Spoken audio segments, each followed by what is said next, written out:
I believe the biggest problem in the world is that people don't understand themselves enough. This show is designed to help you understand your INFJ personality, heal from your past, and create a life that you love. I'm Sarah Kuhn, and this is the Quiet Ones podcast. One of the things that I struggle with the most is a lack of self-love and confidence. Some people call it self-love deficiency disorder. I've spent a lot of time working on this, and I want to share what I've learned with you just in case you struggle with the same thing. On this Thursday episode of the Quiet Ones podcast, we're talking all about confidence. Let's take a listen. It's one of those days where I literally have lists and lists and lists of things that I want to do, but I have no desire to do any of them. I have to take into consideration that today is a day before a holiday, 2 days before a holiday actually, but I have tomorrow off, so I'm like in vacation mode already. I'm looking forward to the 5 days off that I have scheduled. But on the flip side, I have been looking forward to that time off for so long, and I've made lists and lists and lists of things that I want to do. It's like, okay, I have all this free time that I need to find something to do, and I have so many projects that it's like so overwhelming that I just don't want to do anything. I know a lot of us find ourselves in this situation, and it's not really overthinking, it's more like overwhelm. It's like I have 37 things that I want to do, so I just don't want to do any of them. In fact, I'm honestly considering going to Target and just taking my mind off of all of the things that I want to do because I just can't.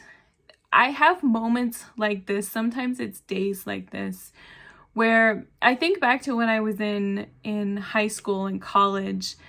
I loved math. I loved algebra and calculus. It just always made sense to me, even, especially the things that weren't practical, that didn't really make sense. Those are the things that made the most sense to me. And most days I could sit down and do my homework and it would just click and be perfect and everything would go smoothly. But then there were other days where it just didn't click, and it didn't matter how long I sat there and fussed with it, it just wouldn't work. And I learned in those times to set my homework down and walk away and just go do something else, because there were a lot of other things that factored into it. It wasn't just, it wasn't that I didn't know the material. It wasn't that I didn't understand what was being taught. It was more like there were other things going on with me at the moment. And so when I get into these times now, when I have a bunch of stuff to do and I just can't focus and I can't decide what's the most important thing to do right at this moment, I look at what else is going on in my life. One, I'm distracted because I have a 5-day vacation coming up. The other thing is that I didn't sleep well last night. It was past 2 o'clock in the morning when I got to sleep. I think 2 o'clock was the last time I looked at the clock. So I know I didn't get a lot of sleep, and that definitely has an effect on my concentration abilities, and my motivation as well to do things. And then I think about the stress that I have going on in my life, some family things that have happened recently, some things with my friends that are going on. And I think about the things that are playing in my head all the time. When I get stressed about things, I usually replay the situation, the scenario over and over again in my head until I feel like I have come up with some kind of answer or something else distracts me. I was talking to my mom yesterday, I think, and she had some situation.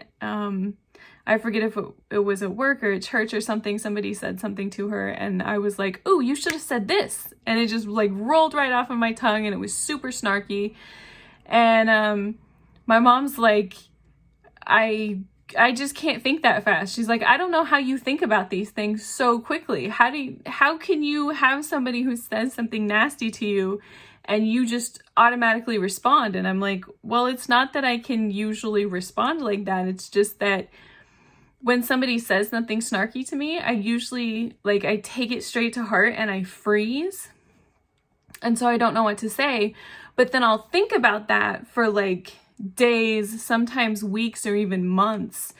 And it's like ruminating on it, just thinking about it over and over and over and over and over again until I come up with an answer. And it's like, ooh, that's what I should have said. Ooh, that's what I should have said. And then I just make it better and better and better. And so then the next time it comes up, it's like, I have the answer. It just rolls right off my tongue. And sometimes it's like really, really snarky and really, really bad. So I'm not suggesting that you do this. I'm telling you what I do. But a lot of times having the answer, having something that just rolls right off of your tongue, it comes from thinking about it for a long, long time. And I think the same thing comes from this feeling of being paralyzed and of not knowing what to do today, not wanting to do anything. A lot of it comes from thinking about the bigger picture and thinking about what's most important. And to me, it's almost like a puzzle, right? You see the bigger picture and then you have to put all of the little pieces in place. And right now, it's like I just dumped a brand new puzzle out onto the table and it's just a bunch of pile of pieces and you can't see the bigger picture. And you're trying to put all of them together, but it just doesn't make sense yet. And I think that on the days when I'm tired and just have zero motivation, it feels a lot more difficult than on the days when I don't feel that way. So on these days, I try to give myself a lot of grace. I try to think about why I feel this way. And then I try to, instead of forcing myself to sit down and do the work, I try to think about, is there anything else that I can do? Are there other things that have gone undone? Maybe making my bed or doing the dishes or vacuuming the floor, something like that where I can still feel accomplished, but it doesn't really take a lot of brain power. And then I usually like to indulge myself a little bit too. So going to Target, buying something that maybe I don't need that's small and not like super overpriced, but just something to get my mind off of the constant thinking and thinking and thinking. And I'm also giving myself a lot of grace too for the coming holiday, because I know that I have a lot of stuff planned and there are a lot of things that I could do, but the majority of my time for holidays I use as a time to stop thinking.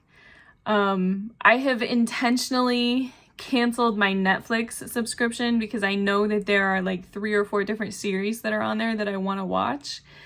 And I know that if I watch them before the holiday, that I won't have anything to watch during the holiday. So I've done that to like give myself time and space to just have something to watch and to decompress, to stop worrying about everything else. I also have been trying to intentionally set my phone down when I'm doing other things. So I try not to check my phone as much when I'm working, which is difficult because it's like sitting here right in front of me. I try not to check my phone when I'm in the evenings, when I'm watching TV or when I'm eating. That's difficult for me because I live by myself and most of the time I spend by myself. And it's so easy to just pick up your phone and start scrolling. And it's almost addictive. Like you can't stop scrolling. There's just something about it. And I'm sure that it is addictive because I know that these social media companies, they have so much money that I'm positive that they put effort, research into making things addictive because they only make money if people stay on their platform. So of course they want to make it addictive, just like sugar is addictive and just like nicotine is addictive. And nowadays there are all kinds of studies that are coming out saying how social media affects us mentally. So for me, just from my own experience, it's like, yeah, I understand that it's addictive, and trying to actually put it down and not keep picking up my phone, not keep wondering what's going on that I haven't seen, it's challenging and it takes work, but I think it's also part of habit. And it definitely feeds into days like this. Days like this, all I want to do is like scroll through social media and watch something on TV. But if it's not like, if I'm not super interested in it, then I'll just pick up my phone and start scrolling. So on days like this, give yourself a lot of grace, do something special for yourself, and try not to stress, try not to worry. There are plenty of productive days, and there's really no reason to stress about how you feel in the moment. Try to get more sleep. Sleep is a constant battle for me, by the way. It's constant. It has been for years. But try to get more sleep. Try to do things that take your mind off of stressing, because stressing more isn't going to help.